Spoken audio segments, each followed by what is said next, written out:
Hello and welcome to this Dawn Busters Taste Challenge. Well, I would have started perhaps at the bottom of the hour, but it's still a little dark. You see, the light is just starting to peak. Dawn is breaking. Plus, I was listening to some songs from 1971. From Jefferson Starship. Well, actually, from that Starfighter album, which was not credited to Jefferson Starship, and I think that was because of RCA Records telling Paul Kantner to cool it on the Starship thing because the airplane was still in flight and they didn't want confusion for the audience because they did come out with the Jefferson Starship 1970 album. Anyway, I just like to learn about, it's interesting when you learn about branding and how you got to be careful. And then once the Jefferson airplane, it became clear in 1973 that it was going to land and stay parked, then they decided, okay, now you can launch the Starship on a permanent basis to replace the airplane, which they did in 74 with the new album. So, but from 71 to 73, those albums were not called Jefferson Starship. They were called like Paul Kantner, Gray Slick, and then Paul Kantner, Gray Slick, David Freiberg, and then Gray Slick. Those three albums. Then they felt comfortable doing the band name. Anyway, but I was listening to a 2007 live performance of the song Million. And then I listened to the 1971 album version of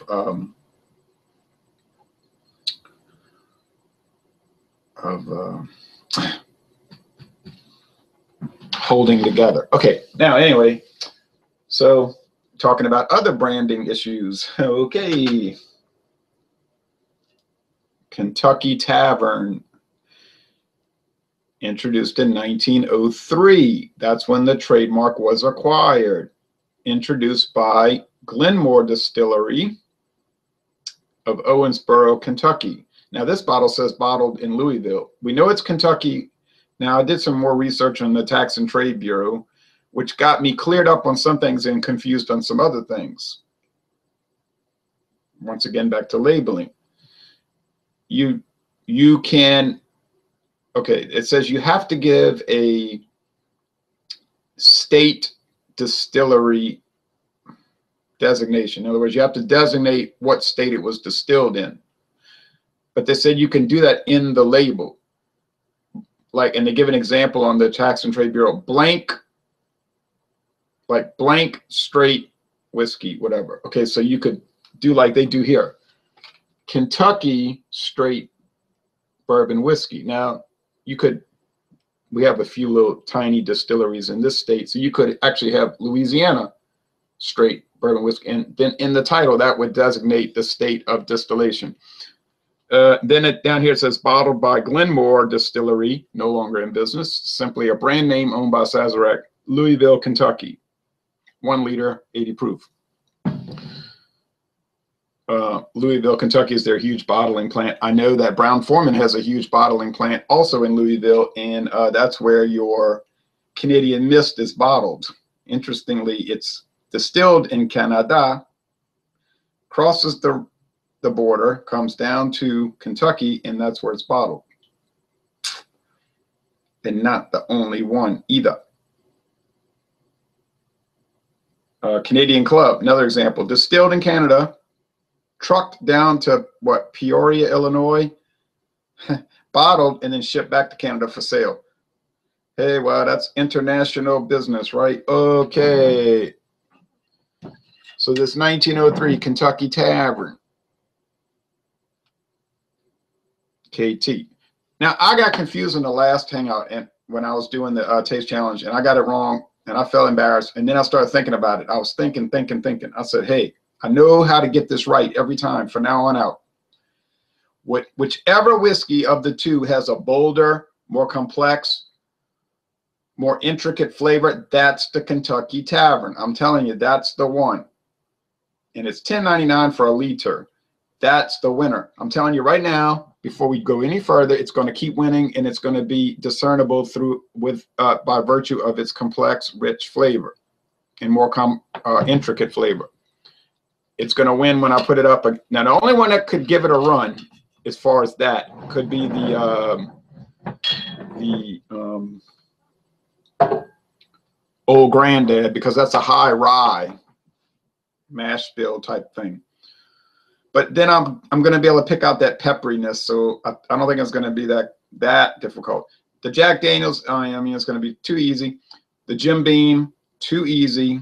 I just think it's going to, across the board, I think I've got the riddle solved on this particular brand now. Jethro T boots. Okay, it's even cheaper if you have a CVS card now.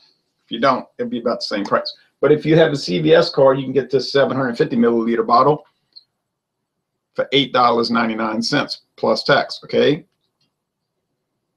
Now, some states you can't get this because CVS cannot sell liquor, right? You're not going to get it in Texas. Texas has liquor stores. You can't buy liquor at the drugstore or the grocery store. Well, this is Louisiana. You can buy liquor at any gas station or drugstore or grocery store that wishes to sell liquor, which is basically all of them, you know, more or less. 85% of them. So $8.99 right there on the shelf. This is aged at least 4 years, interestingly, and it's a sour mash bourbon, straight bourbon whiskey, designed to, you know, compete with, let's say, Jim Beam or Jack Daniels. Kentucky's finest. Yeah, right, sure. Kentucky straight bourbon whiskey. There's our state distillation statement. Bottled by the Legacy Distilling Company. There is no such company in reality. It's Sazerac. It's one of those alias names. And interestingly, you are allowed to have an alias name. Genuine sour mash, aged to perfection. Okay, crafted in the time-honored tradition. Oh yeah, that's probably all true. Louisville, Kentucky. So they're both bottled in Louisville. Produced and bottled Louisville. Okay, so they're both from Kentucky. They're not shipped across the state lines. I found that out. Okay, so all right. One of the Sazerac companies, they have operations in Bardstown, Frankfort, that's Buffalo Trace, Louisville, Owensboro, Majestic Distilling in Baltimore. They have one in Los Angeles, whatever that one's called, I can't remember. Their headquarters in New Orleans, well, right 1 mile west of the city limits in Metairie, Louisiana, their corporate headquarters, and they have some warehouses in Jefferson Parish also, right there on US Highway 90, right where the big S curve is. Some people know what I'm talking about. Big old, huge, big, huge, large, enormous. Did I say that it's quite, has a big size? This, and you see all the trucks lined up, and you can kind of look in there, and when, you know, they have the doors open when they're open, and you can see all the boxes. That's sort of like, and it's right by the railroad tracks. So you got the railroad, and then the US Highway 90, the, you know, the big highway, and then it's, so you're going east-west, and then go not too far west, you can get on Interstate 55 north. So then you got this good distribution area, and then you got the shipping right there next to the river. 90, right across the river, Huey P. Long Bridge. So, and the Greater New Orleans Bridge over there east, and then so you got all this shipping nexus. That's why Sazerac's in a good position. You got this port city and all that. All right. They look about the same, amber, right? Okay. But remember, one is a 3-year, one is 4 years. But I'm telling you, I think the the 3-year, the younger whiskey is going to beat the older whiskey. Sometimes the young defeat the old. Ask, remember what happened with Larry Holmes and the so-called Muhammad Ali 1980, Cassius Clay. 38 years old, should not have been in that ring. Already had the early onset dementia from the Parkinson's or brain damage from getting too many hits. Goes out in, and really, that did it. After that, he was basically handicapped, disabled. Still trying to box. Goes and fights Trevor Berbick down there in, what, the Bahamas, 1981. So, you know, anyway. So sometimes the old beats the young. Yeah, kind of that whole story there kind of fits into my branding issue, right? You're not Cassius Clay, you're Muhammad Ali. You're going to name yourself after this Muslim governor of Egypt during the 1800s. Okay. Good morning, Ryan. Just got done watching your new beer taste challenge video. Oh yeah, that was a big challenge. I failed too because they're so similar. The Pabst and the Old Milwaukee are just like beer A and beer B, or A1 and A2. My prediction, Kentucky Tavern wins easily. I think so. I hope so. I don't want to make a fool out of myself. Oh, well, that's the risk you take when you do the side-by-side, let me tell you. So we've talked about music group branding, liquor branding, and names of boxers. All right.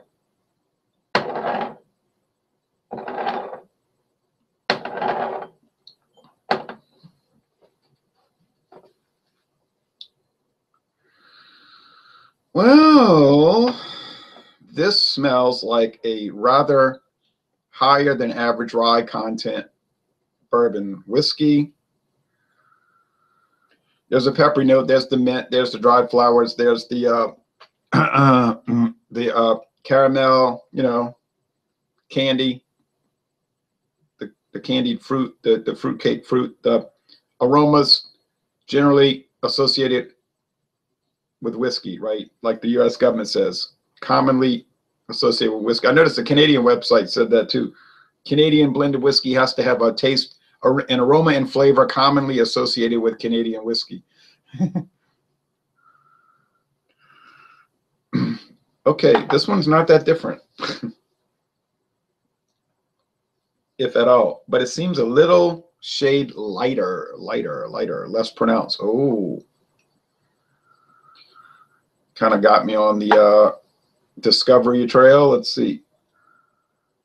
I got to go with the taste because you'll never know.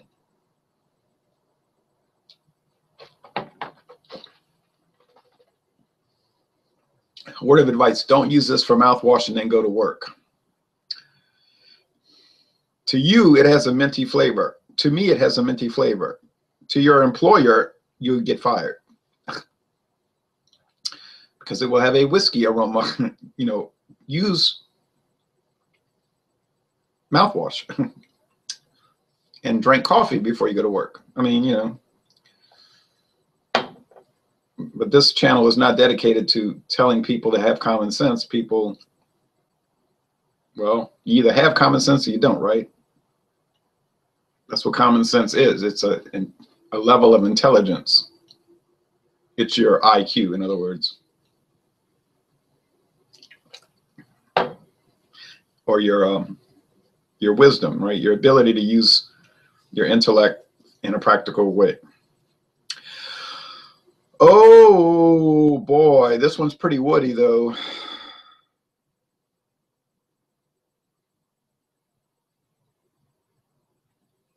Yeah, I was being all relaxed and jocular, talking about this band. I'm listening to these songs from 1971, and then I'm talking about branding, and I'm talking about the headquarters, and I'm talking about the history, and I'm talking about Cassius Clay and Trevor Berbick. But now, getting down to it,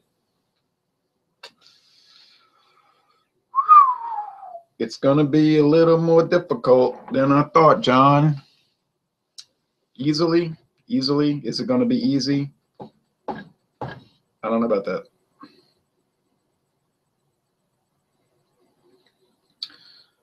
Looks like Sazerac's got a knack for making good whiskey. Well, you know, what do you expect? They went and bought out a bunch of well-established distilling companies. Shenley, now Buffalo Trace, but Shenley, Barton, Glenmore, that one over there in Virginia, what's the name of it? I can't remember.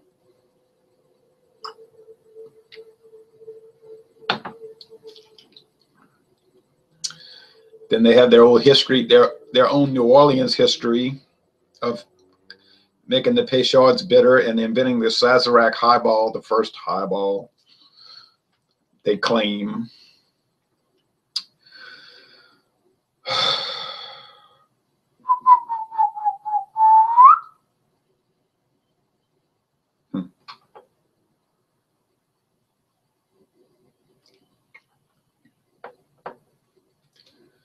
People are saying you got quiet, huh? Yeah, I got quiet.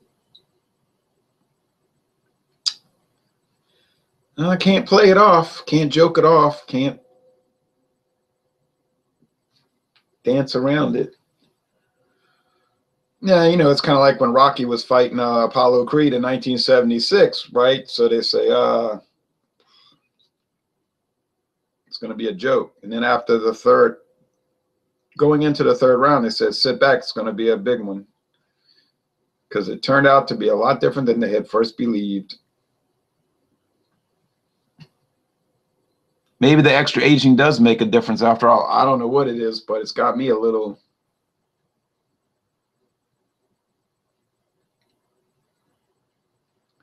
Yeah, this Jethro T Boots is like Rocky, you know, he don't know, he doesn't know it's a show. He thinks it's a damn fight.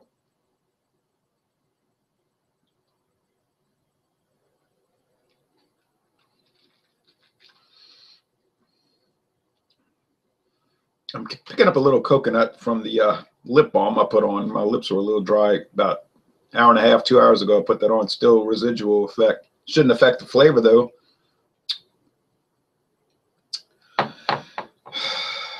Boy, oh boy, why do I put myself into this situation?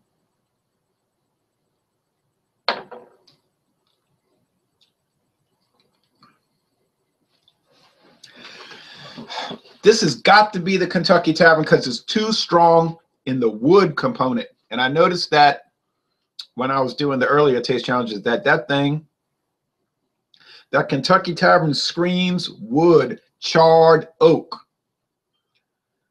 I mean, it's almost like you're barbecuing, you know what I mean? It's like you're drinking barbecue. You know what I'm saying? Like it's just too woody. Too woody to not be distinguishable. No. Which one's better? Well, that one, oh, okay. Better. I don't want to jump the gun on that because better sometimes.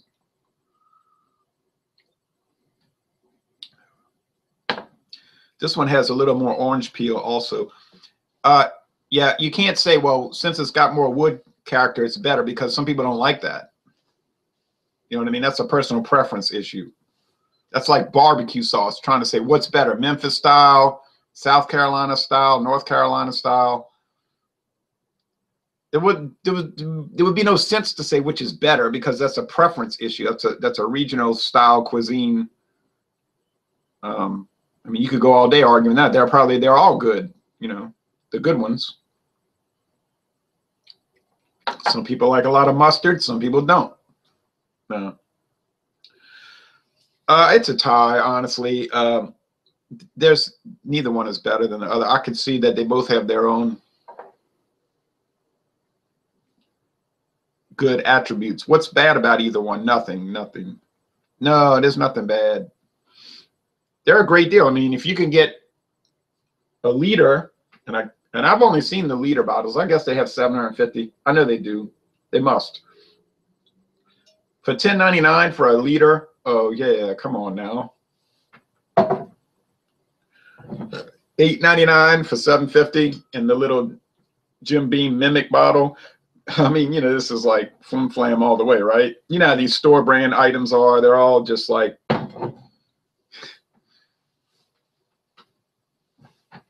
They're not fooling anybody. Who are they fooling, you know? But they do what they're designed to do, be a price captivator, right? Like it pulls people in because of that price. And then if it's not horrible, you drink, you keep buying it. Well, these are a benefit because they're not only are they not horrible, they're actually like in some ways good. Actually, they are good. Not in some ways, they're good. Now you get some of the Sazerac budget brands like Crystal Palace, you know, the gin. Now, if you drink on that enough and think on it, it'll start to present some things that you question, like, wait a minute.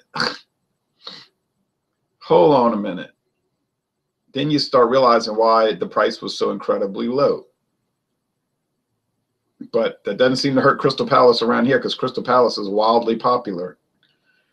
Now, you want to get a better one, you get the Taka gin. Going to cost you $1 or $2 more. It's going to have a lot more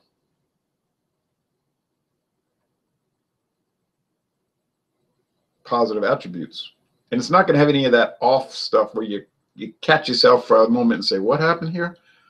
Then you get the Mims. The Mims is the same way. Like, it's just good. You enjoy it. It's nothing, you know, great. You're just drinking it. But there's nothing where you catch yourself and say, what happened? So, yeah, Mims is the big time thing here. In the Crystal Palace, even more so. The Taka, you got to look for it and probably special order it. Miles, I haven't tried Miles gin, but it's another Sazerac item, and it tends to be fairly common. Fleischmann's, another one that they bought. I think that's really big in the Northeast, Fleischmann's. Some of my Northeastern viewers from Maryland on up, I think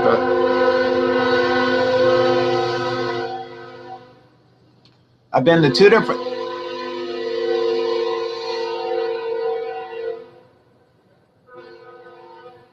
You see the Kentucky.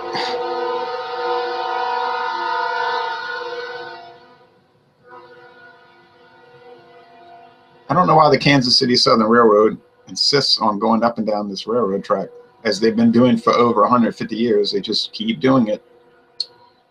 John, so I've been to 2 different stores so far, and I haven't seen the Kentucky Tavern yet. Well, like I've said, you call them and they'll tell you. I believe me, they'll tell you. You call, wait till about 9 o'clock this morning, 10 o'clock. It's got the number right there. We love to hear from our customers. 1-866-729-3722. 1-866-729-3722. They'll tell you right off the bat. I mean, they'll look it up. They'll say, oh, okay, and they'll look it up and tell you, okay, you can buy it in these stores. Now, they don't have that on this bottle, but you know, this is from CVS, so they want to, you know what I mean? They don't want you to make a connection.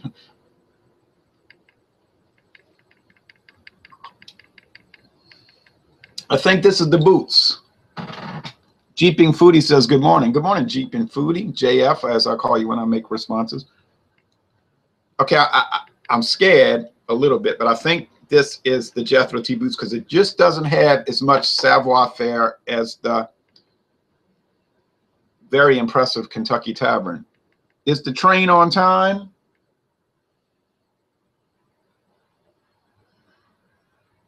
Yes, I think so. I think on Tuesdays they switch track. That's a switching track there. Like there's 2 tracks. They run for about a mile side by side. Usually on Tuesday mornings they'll leave a piece of a train, like a bunch of cars, and then another one will come and pick it up. The only problem is it blocks a highway, State Highway 3223. They'll block it, so everybody's blocked. You know, can't get through. And it takes a good 20 minutes for them to unhitch the train cars, you know, and then drop it off and then take off. And then sometimes they'll both show up at the same time. So then this one train's going that way, the other one's going this way, and then they want to talk. The engineers want to talk, hey, you know, and all of this. So you don't want to be, that's around 5:30 on Tuesday morning. You don't want to be caught up with that. But they'll come all through the night, you know, 2 in the morning, you'll hear them toot. Any time of the night. And then we got the Canadian National to our south, about half a mile south of here. You don't hear as much traffic on that track. Not any, it's probably 20% of the traffic is this highly traveled track here. And we even get passenger trains on here occasionally, not Amtrak, but chartered. Kansas City Southern, chartered. You know, it's people sitting in the cars. It's like, I think what happens is people that have a lot of money, they charter a train to Baton Rouge for an LSU football game. So like they might go up there. It could be like Alabama's coming to town, and there they go. You know, it's only like 4 cars. There's the engine, and they're pulling, and you can see them. And I'm sure that costs a fortune. And then right around Christmas time, there'll be the Christmas train coming. And it's some real old Kansas City Southern steam engines. You know, with the steam, the smoke, the toot, and the old steam horn, and the black smoke, and it's charcoal engines, you know, right? Shoveling charcoal. And they come, damn it. And they come down, I spilt it. They come down here to, I think the tape got caught on the table and it tipped over. Oh, well, I'm going to make, and then they'll deliver presents to something in New Orleans. Okay. So I'm going to say this is Jethro T boots. Now, that's Kentucky Tavern. Well, so much for my little working theory. That's blown up. That's worse than the spill here. The spill is minor. I can clean that up in a jiffy. Anyway, oh boy. Sorry, folks. I got it wrong. The Jethro T boots has more wood character. Oh, well, no big deal. Just goes to show you. You think you know, but you don't know. But we'll see. I have a lot more matchups. This was a tie. Nobody lost. I don't have to knock anybody out the competition. So I think the next one we'll do will be, how about Kentucky Tavern versus Old Crow? Now, I mean, come on. Now, that should be pretty easy, right? Old Crow. That's pretty dull, right? If I get that one wrong, I'm just going to lose hope, all hope. Jeep and Foodie said, I live in Sedalia, Missouri, which is on U.S. Highway 65 and intersects with 50. Okay, 65 going north from Louisiana all the way up. 50 going east to west, Maryland to California. Okay. Very familiar with that. It used to be a big booming railroad town. Highway 50 has a lot of rails next to it. Yeah, you'll notice the old interstate highways, the old U.S. highways from 1926, that system. They're all built next to railroads. All they basically did was, when they built paved highways for cars, they just followed railroad pathways, right? They were already blown through, they already blew, dynamited through the mountains out west to build the, like Kansas City Southern and Union Pacific Railroad. So they just went right next through it, through the area. I'm just, the interstates sort of kind of followed the old highways. The old U.S. highways is just an upgrade. That's why you'll notice they almost always have that, you can kind of see it. You know, like if you go on Interstate 10 through Texas, there's 90 right by it. Just basically followed the same route. Okay, you never know until you know. That's why these challenges must go on. Yeah, we must keep doing it, even though I keep failing. Luckily, I don't have to answer to a liquor challenge association, right? Because I'd have been kicked out a year ago for failing. Well, let me tell you something, you critics. You laugh, you mock, but could you do the taste challenge? Could you get it right? Something's telling me you wouldn't do any better. So before you talk too much, get out there and make your own videos. Then you can talk. Now, if you make your own videos and you're winning and winning and winning and you never get it wrong, okay, you got me, you got me. But I don't think that's going to happen. Okay, so A tie. I feel played because I thought Kentucky Tavern was going to easily be discernible, and I got it wrong. Hey, well, too bad. Too bad for me. Oh, well, I think we'll survive. Oh, when's the next challenge? I would assume Saturday morning, but you never know. Something could happen. I can't do it, but I would like to do it Saturday morning. So stay tuned for another bourbon whiskey challenge. And I got a lot more to do because I forgot. I had the 10 high. I said, oh, you fool, you had 10 high in the cabinet. Bourbon whiskey. And that's an old brand. Oh, well. And I got all the Canadian blended, and I got all the American blended, and I got all the Scotch. So, hey, circus time. All right, anyway, thanks for watching this video production.